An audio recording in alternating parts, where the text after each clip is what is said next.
Detective Sivvits has seen the concerns that have been brought up. I'd rather handle this way. I think there's some things that we can do, and there's some things that we can explain on our end on a few other things, okay? Okay. So if you want to start, Joe, I know you need to get going, right? Mm-hmm. Do you want to go ahead and just kind of express some of your concerns? I only have Victoria's side, so I don't know if you guys share that. Yeah, we did. Where did you get to? Oh, no, we were haven't waiting for started you. yet. We Yeah. haven't started. We waited Gotcha. on you. Okay.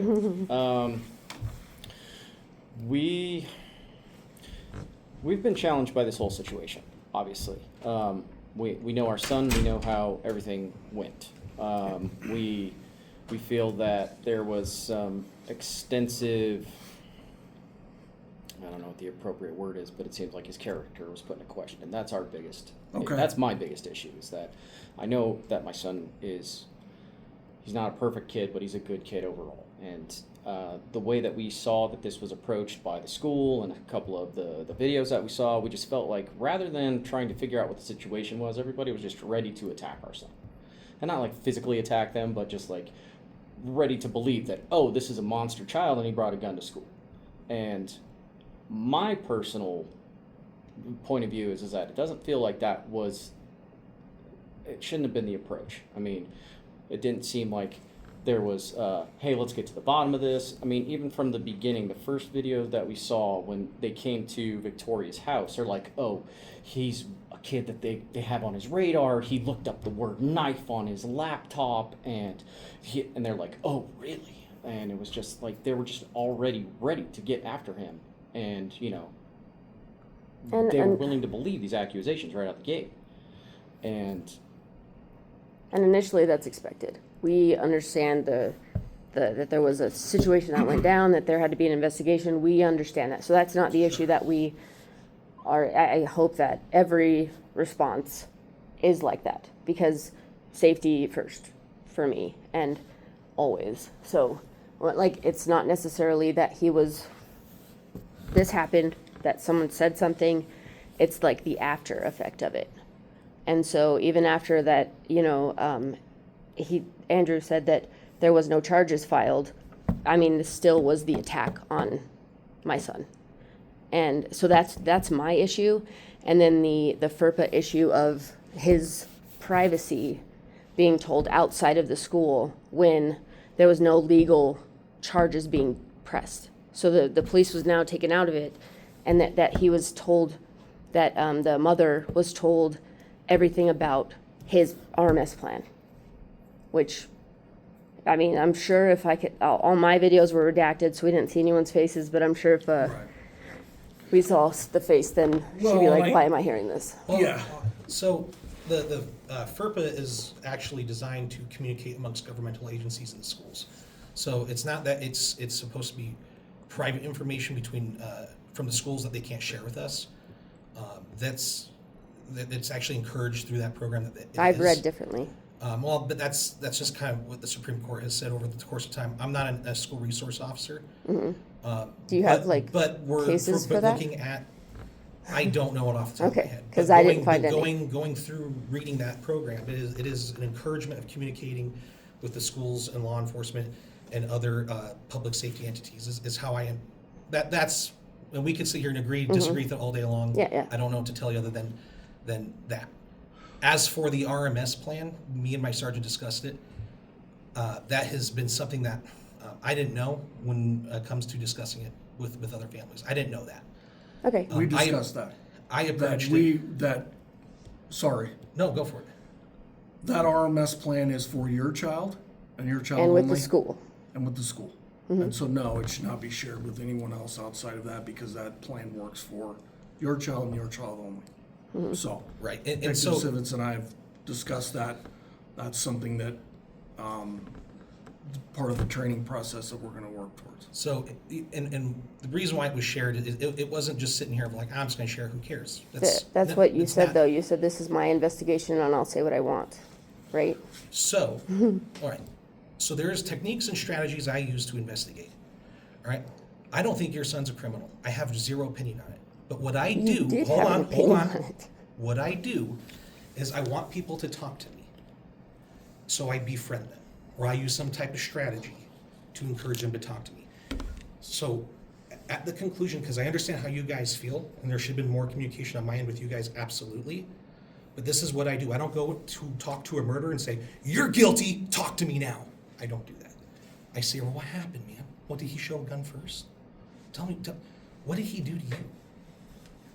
Right? Mm-hmm. You came from law enforcement. Yep. We interview people. What happened is, I have your the other person saying, "Your son brought a gun to school." That was his statement. It was, "I saw a piece of the gun." Yeah, and that's what I'm saying, the initial. And through befriending and sitting here and saying things that made you guys mad, and I'm sorry that happened. I really am. I didn't intend for you guys to feel that you were treated unfairly. But what I got out of that conversation was, I don't know. It wasn't, I can't say it was a gun. Mm-hmm. Oh, well, then the school's issues a knife. Well, what could have been? I don't know. So, my strategies, what I used in this investigation, concluded that I can't factually prove your son brought anything to school other than what the victim said.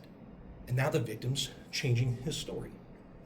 All right? I didn't sit here and say the first statement is good and walk away from it and charge your son. He said, she said, prove it in court. I didn't do that. Mm-hmm. I went through witnesses. I have my first original parts of the investigation was, I saw it.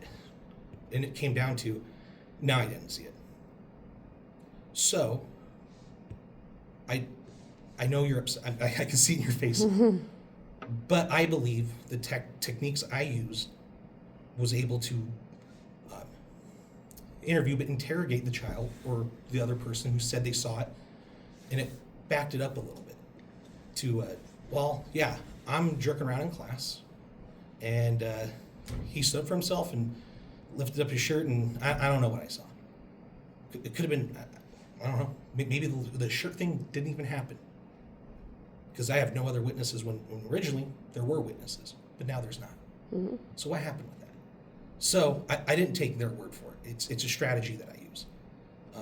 I don't change it for anybody. The point is, and what I would say to court, and I say this in court all the time, my job is fact finding. I will do what I need to do to accurately represent the facts of the case. And concluding that is, I can't prove your son did the acquisitions that he's accused of. So there's no charges. For me, it ended there. I should have had another conversation with you guys. We talked on the phone. We talked on the phone like 25 days later. The first 19th. conversation I had with you was when you were telling me you were closing the case. Yep, we didn't talk to anybody other than, I think you spoke with Rudy Detective came Underwood. to my Right. house the Rudy. first day, and Yeah. he asked questions, and we went through Connor's backpack, and Yeah. that was the extent of it. Yeah, and, understand, so there's a couple things here that we're gonna go through. I don't wanna make this an argument. Obviously, what happened, and there are some things, not by Detective Sivvits, by some of the officers, and some things that were said, right? You're referring to some of those things during the body cam, what some of the officers said too as well, right? Yeah, About well, I your son. mean, specifically as we're sitting here, I don't want to talk about someone that can't defend themselves. No. All I'm saying is that when you came to the fact checking that you are not going to file any charges, and then you said, I know he did it, I know this kid had something on him, and I just can't prove it, is what you told to the mother who is sitting on the board, the district school board, right now. And so my question is, would you have told anyone else that? Would you have said, I know this kid did it, I know he had something on him, I just can't prove it? Even after the fact that you said, I can't, look, man, we're not pressing charges, we don't have it, whatever. But then you went on to say that, but I know he did it. I know he did it. And so then where's the facts on that? If you are fact-based, which I would hope that's the case, because that's all there is. And then that's where like the character assassination just happened. That's what we're talking about, is the after effect that, investigate, please, yes, this is where you found nothing, and then continued to just say that, you went as far as to say that I can get when he is at the mom's house, as our like parental split for the week is. And you're like, well, you know, he lives down the street, he does this, he does that. And what's the point of all of that if it was about facts? Again, I'm not saying I'm perfect. I learn from mistakes, right? I came on too strong with that statement. Shouldn't have said it. But again, these are things I try to do to make people feel more comfortable to talk to me, to get their side of the story. In hindsight, it's something that I can improve on in this specific case. Absolutely, I'm not going to disagree with you on that. Perfect. What I was going to say, though, is that I think that why I did this the way I did is that I think we, as law enforcement on this side of it, we always, sometimes we lose sight of what the other side of that means. So, meaning that, like your family, right? Because we do, when we have adult cases, it's pretty cut and dry, right? We have this side of it and we have that side of it. It's pretty cut and dry. So I think when we have kids cases involving juveniles, there's a gray area in there between there. So when you guys came forward with that, and I read this, I talked to Detective Sivvits, and I think, to me, just listening to you guys, we can't obviously we can't change any of that. But I say that, but I think it's all a learning curve for all of us sometimes when we think about what we say or how we say things. And the reason for body cams is for exactly why we're sitting here right now. So that's why I wanted you guys to meet and do this in person, so that we can learn from this too, and then you guys can kind of understand where we're at also. So I will say that when I met you, Joe, I will just say it's apparent that you did not want me in your home, and that's okay. That's your right. Absolutely. I'm not. So just understand that if we were to talk to Connor, it would have had to have been a mutual agreement between the two of you. So when I told Detective Sivvits about that it was apparent that you wanted to keep me there, and that was good. That's your right. I think what one part of it is that you have to understand is that no, we didn't talk to Connor. And here might be one thing too. Understand that every case, every case has a statute of limitations. So if there were to be something that come up, some kid come forward or some sort of information that would come to us, that we'd have to reopen the case, right? And so sometimes we don't want to interview the accused person until we have that. So sometimes we don't always interview that person. We may make a phone call and say, we're not moving forward. We're not gonna, at this point, we don't feel like we need to talk to Connor, but down the road we might. So just understand that portion of of maybe why we didn't talk to Connor or do that part. Does that make sense? Yes. Okay. So I just want to make that clear that sometimes we don't always go out and talk, even when we inactivate, like this case is inactivated. That means that it can be opened again down the road For if it 18 had months. to be. Yeah, if it had to be. So just understand that part of it, that we wouldn't want to talk to Connor, then get some more information, and then say, oh, we want to talk to Connor again. We want to, interrogate him again a second time over something that's already been done. So in these cases, a lot of times where we're at with the case, it's probably going to end up where it is. And Officer Kanugi did speak with Connor on the phone with him and I together, Okay. which that story has never changed, and that's beside the point. Doesn't matter. No, but I'm just saying, like, as far as down the road, that would be something that we have to have that option down the road, and we don't want to keep talking to the kid over and over and over. So, but like I said, that was why I wanted to have this face to face, not to berate anybody or anything like that, but just to understand. Especially in juvenile cases, you have two different sides of families, and they're gray. It's a gray area between if the kids do it or who's saying what, and it gets convoluted. And I think the other thing is that making pre-assumptions about children and kids and stuff can be detrimental. And it is. It's something that I think all of us as law enforcement can work on. So the reasoning that's why I wanted you guys to meet us in person, just so we could kind of talk over it.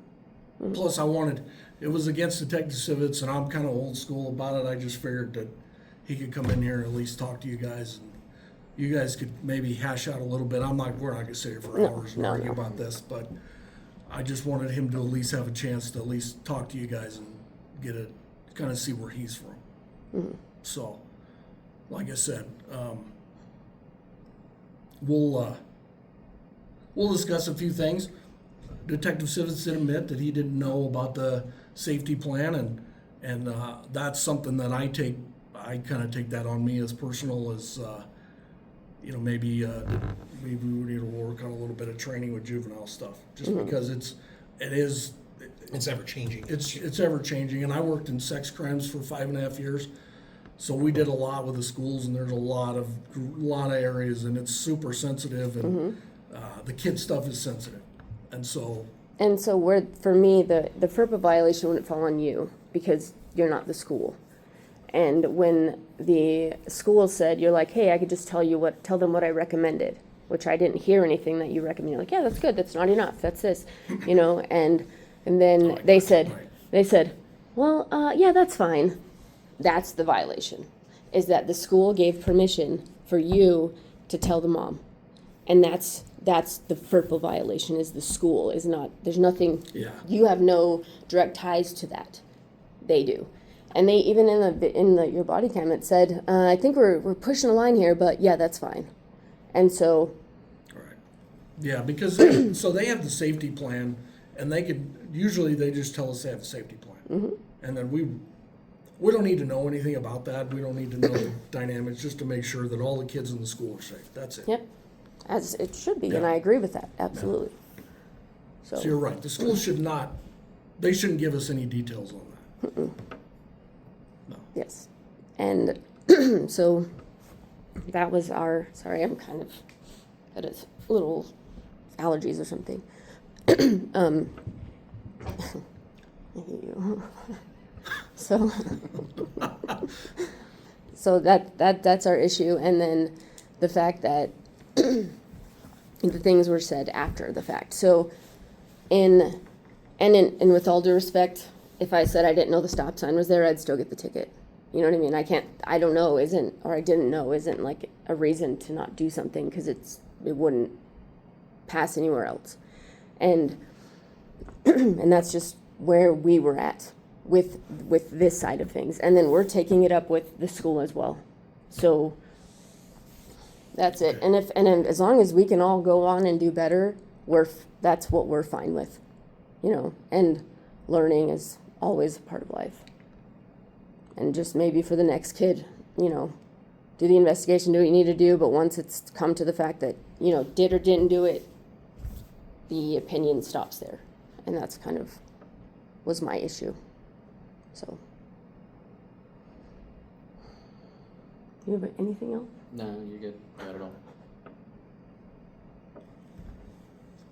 No, I appreciate the perspective. I really do. One of the things I try to do, because I think I learned this about halfway through my career on patrol. We get robotic. And I notice I'm getting complaints because I'm just not being me. I'm being kind of the bread cop of like, hey, here's your ticket, blah, blah, blah, blah, blah. I don't know how to describe it other than we've all experienced that robotic cop, where it's just like, come on, man. We all put our pants on the same way. Like I said, I learned that, so I try to, I don't change who I am. I improve, but I don't change who I am. If you see me in a uniform, you get me. If you see me at the gas station off duty, you get me. I am the same no matter what I am. Patrol, detective, badge, no badge. I made that a point because I'm not robotic. I don't need to do the yes, ma'am. And I take that attitude of perspective of when I look at how unfortunately how law enforcement treats some victims in the past. So I try to put my lens through them. And in this case, the perspective I'm learning from you guys is I didn't do that for you guys. So yeah, that is an apology on my end. I am sorry for that. And I can't tell you guys I'll do better because we probably won't be in the circumstances with one another ever again. That's the But hopeful. it is an educational thing on perspective for me. So I at the end of the day, I do appreciate you guys stepping up and coming in to talk because I can't improve anything if I don't know about it. So thank you.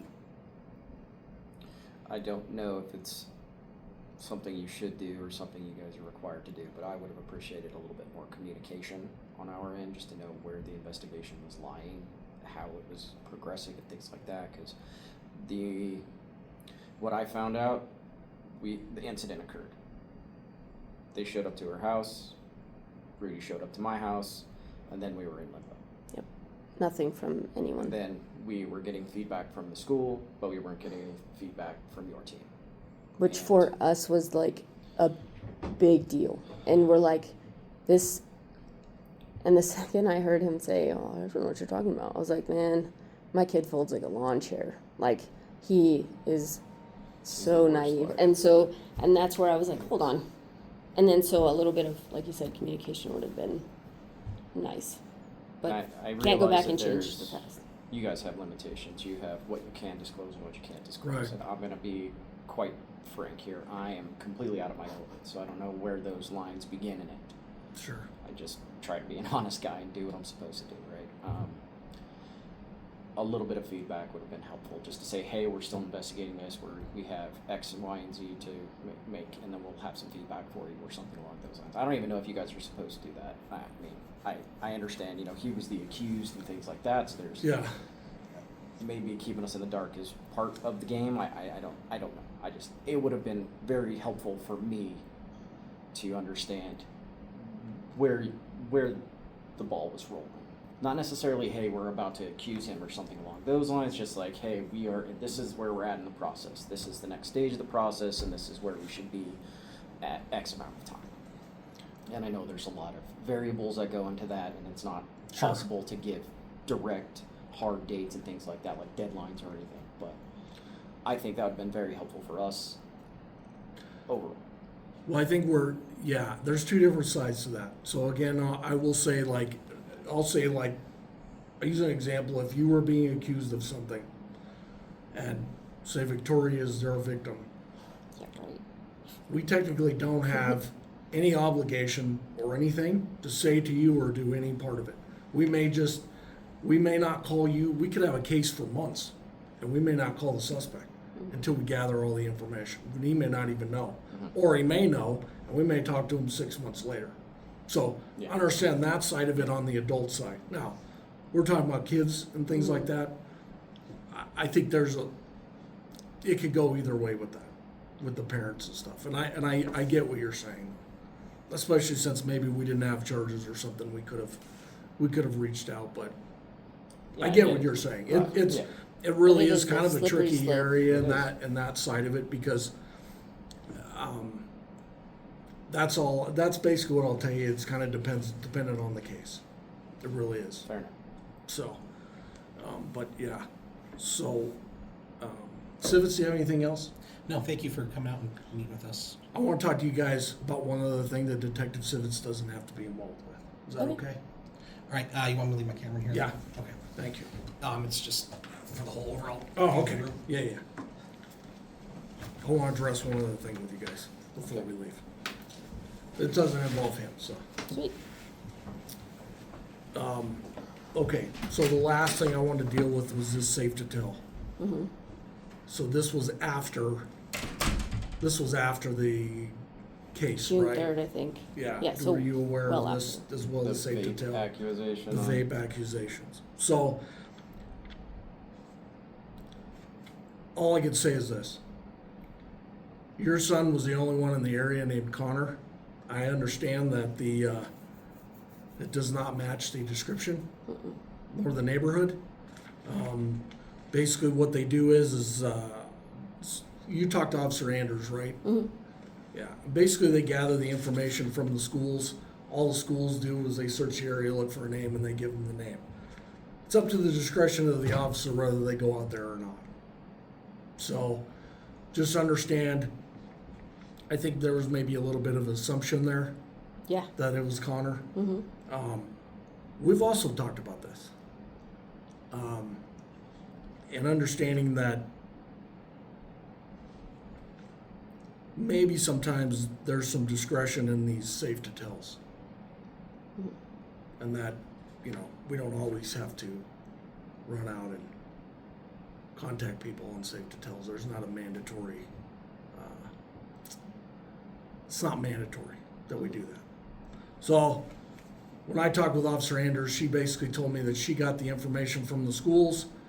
Connor was the only name they could find in the area, so safe to tell is a hard, I mean, if you're familiar with safe to tell, are you guys familiar with it? I understand what it is, yes. They can basically say whatever they want. Mm-hmm. People could say the craziest things, and they put it out here, and then they send it to us. And so I think there's this thing on our end that we need to have some discretion whether we're going to address that or not. So, I hate to interrupt you, but can you provide me with some background on how the accusation occurred, where the information came from, and why they determined that they needed to make a stop? Because is a vaping on school grounds?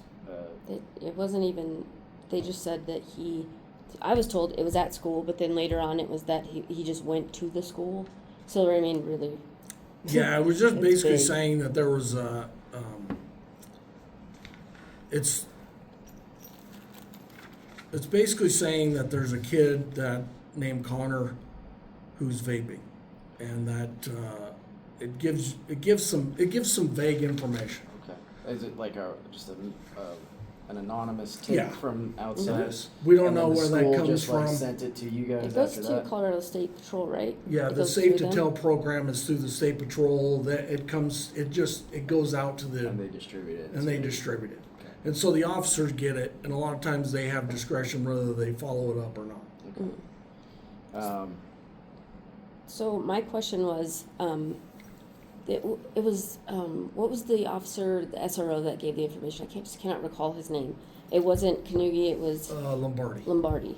And so then that's where my issue came in, is that there was only one name, and he knew our situation, Yeah. like knee deep in it for probably, a few weeks and maybe a month. Yeah. And that he doesn't have any sisters, he's not 10, he doesn't live in a neighborhood above us, Right, absolutely. And so that's where I'm like, hold on, you could have deducted that Yes. this isn't this person. And I feel like he, again, with the bias and the opinion, brought Connor into this. Well, And- I can see where you would think that. Mm. I can't really disagree with you on that. Like I said, I think that we have some discretion at times on these. And I don't know if this is one of them that we really needed to follow up. To be honest with you, I don't think what Officer Anders did was bad. No. But I also think, based on the previous scenario that she wasn't aware of, But my question is, the conversation between those two, and That I that's don't something, know. exactly, I that don't, I'm and not that's sure. my But assumption. I'm saying that I could see where that adds to the stress of the family, because then now you're adding this on it. Yep. And I'm like, hold on, how many other things are gonna start coming up at my Right. door just to Yeah. prove the past thing? And that's why we had to take him out of the district. So we're like, any dumb thing a dumb kid does, I feel like it's gonna be like, yep, that's why we did this. And then it just hammer down. And so we're like, we can't, I don't think he would be successful in that, if that was the case. And I hope and pray that it's not. But we couldn't risk it. We're like, no. Well, like I said, I understand exactly where you're coming from, and after I saw both of these, that's why I thought, well, I'm gonna talk to you guys, and we're gonna be here, so I can't disagree with you on that. And I understand, I get it where you guys are at with it, because it just kind of starts snowpiling on you after a while, and you think, geez, how many times are they gonna accuse the kid of doing something? I know. Yeah, and it was 3 weeks after he was released from school, so it was really. Yeah. It was, And it to did be set well with us. To be honest, when I looked at both things, because I'm a huge details and facts right. kind of person, I was crossing my fingers that there was no tie. That this is just this is this and this is this, and we're being a little oversensitive. But then there was that bridge between it, and that's where Yeah. this all came from. And so, had it been just the vaping thing, I wouldn't be here. So I'd be like, no, it's not my son, and then move on with our lives. Right. But because it, it Yeah. was what it was. No, and I get that part, and that's why Sergeant Arias, who's in charge of Officer Anders, And that's who we spoke with. yeah, Our I told husband. him that I would at least just sit down with you guys and kind of go over it, because we were going over the other thing, which I completely understand where you would feel targeted, I guess is Yeah. a good And- word for it. And my brain went, and I was like, oh my gosh, this is like harassment. Like, this is just trying to find a reason. And but I didn't know about the 10 years old, has a sister. I didn't have that information. All I had was his name, that he lived in the school, and he lived Right. on a corner house, and that was it. And then once later on, he told me the whole thing. I was like, oh my gosh, like, this is sounding worse and worse. Yeah. So, but So again, I think one thing out of this is just, we're not perfect. exactly. And I think Detective Sivvits hasn't worked a lot of juvenile cases, but I think this is one that definitely is a huge learning curve. Mm-hmm. I think on my end, I feel responsible for it because I feel like he needs some training, and we could all use training in schools, and Yep. it is super sensitive matter with the schools. Mm-hmm. And so I think for me, not just Detective Sivvits, but all of the investigators and the officers, we probably all need some training in some schools and work on things like that. So that's what I wanted out of this, just to have you guys be aware of that. And is there anything else you guys would like to do from here? I mean, where are you guys at with? Do you document the supervisor investigations for, like, in the file? Yeah, Okay, then, yeah, and also it's all documented. okay, So everything we have, I had him put the body cam up here, so this is all documented, and it'll be in the case as well. cool. And that's all. We can't fix what happened. It's done, and No. hopefully we won't have to have a conversation about any of this ever again. Right. And then, but for the next kid that may or may not have, if they did something wrong, that's one thing. Sure. And if you have, hard evidence, go ahead. We want the kids of the schools to be protected. Right. Absolutely. And it is a dance that is so fragile that you have to attack it that way. Right. And Yeah, absolutely. we're fine At with first, that. yes, absolutely. Yes. And so if we can save, another family on both ends from, like, losing hair and losing sleep and, just kind of losing faith in things, because that's where I went with it. I was like, oh my gosh, like, what is going on here? And so if we can prevent that in the future, that's beautiful for me. That's fine. Any other thoughts, Joe? No, sir, I appreciate you making time for us. I feel like this gave some opportunity for some clarity and some understanding on both sides. Right. Well, like I said, I'm old school, where I feel like people talk in person. It's much different. Well, and I also think it's more impactful. Mm-hmm. Well, yeah, we People can meet see, in person. We can talk, and they're actual people. Yeah. So I do think at times in law enforcement, like Detective Sivvits said, is sometimes we get too involved in it, and we lose sight of either side of it sometimes. We're just doing our job, rather than understanding there's people on either side of that. So. That's funny you say that, because I've been out of it since 21, and it took me probably a solid 2 years to click the brain and be like, hold on, I don't have to be this way all the time. Yeah. And so you start to humanize things a little bit more, where you were forced to dehumanize it because you had to save some part of yourself at some point. So I understand that completely. Yeah. So like I said, just understand, we did talk about the not interviewing Connor. We'd probably stay by that. Mm-hmm. If it rolls out and we never get any information, I think we leave it as is. He talked to Officer Kanugi, and I think if we get some new information, we would call you guys and say, we have some new information, we'd like to talk to Connor. And if you say no, you say no, right? It goes back to that. So, I doubt at this point there'll be anything Yeah. from that, but that's where the case is at And right he is doing great right now. He Yeah, has that's learned good. a lot from this also. now. And so I feel like he was a kid on the 13th, Yeah, and then he was like a young man on the 14th. right. And so it took a lot of his like innocence away, which it's Well, sad, but And the sad thing about the times we're in now is when we grew up, I am older than you guys, I know that, but when we grew up, there was things, kids said things all the time, mm-hmm. and nobody said anything. Now, if whether the kid said it was true or not, or whatever happens, it's told. Mm-hmm. And then, based on the world that we live in, things they're always gigantic at the beginning. Mm-hmm. And so that's just unfortunately the world we live in, just to try to keep the kids safe. Mm-hmm. So, we're gonna do some training, do some things like that. I'm also gonna talk to the officers about a few things related to the same stuff. But I think dealing with schools is sensitive, so we're gonna work on that. Cool. Perfect. Pretty much all we can ask for. Yeah, Mm-hmm. and we can always work on communication. Well, Yay, communicating. But I appreciate you guys meeting me Mhm. and Detective Sivvits. Like I said, I just, I understood where you were at. I got where you were at. I felt like this was a scenario where we could meet in person. Mm-hmm. Yeah, that's great. I feel like I got more of this than saying, yeah, I talked to him, we're good.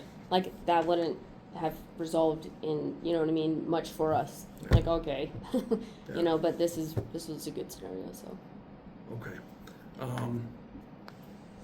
Do you guys have my card or anything? I do, yes. And then we have your emails back and forth, so we have your You have mine? signature thing. you were out when you made a stop at my house, so. Here, I'll give you my card. You already have mine, don't you? Okay. If you guys have any questions or anything, email me or call me and we'll go from there. Appreciate it. Thank you Okay. again for making the time for us. No, absolutely. I felt it was important. So, thank you. Thank you so much. Thank you.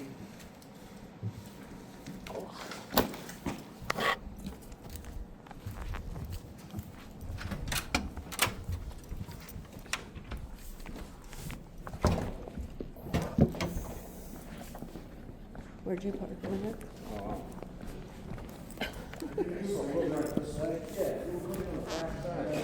Did you go that way? Trying to take me into your guys' parking, your locked parking area. I think Google has an equal here. You shouldn't use Google, it's garbage. Okay. Thank you guys. Thank you. Thank you. Have a good day. Should use Waze.